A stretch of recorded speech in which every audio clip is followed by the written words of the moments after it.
Kisumu.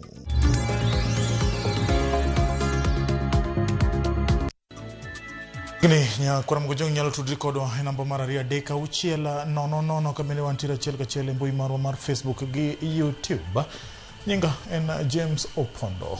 Jatend piny Kenya William Ruto obagoromo kod jo hala kod joket mwandu mopogore opogore mawuok e piny Belgium e boma ma Brussels. Romoni geto kelo kanyakla pinje ariyogi e bero uchumi mapacho ka jiwo yor pur kod yao yor ohala ne mwandu mapacho ka e pinje maoko. Jafwambo marwa Otieno Job nigi ler mathoth.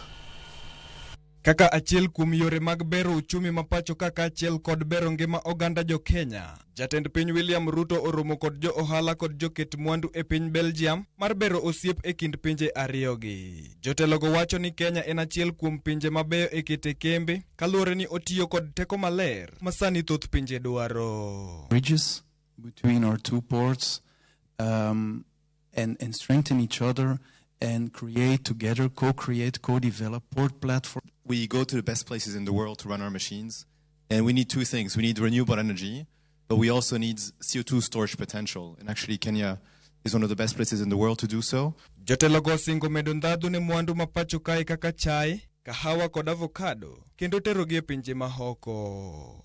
Jatend piny no siro wachno, kata kamano ojiwo mondo mwandugo okony mana medo negi ndhadhu pacho kae, kapoko tergi e pinje maoko. I say to Belgian manufacturers, do not buy Africa's raw materials to add value elsewhere.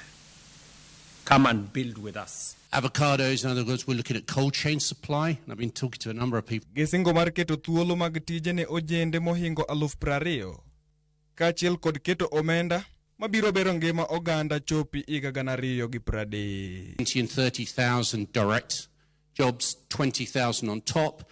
We're looking at between 180 and $250 million in terms of additional revenue by 2031. Otieno Job, Ramogi TV.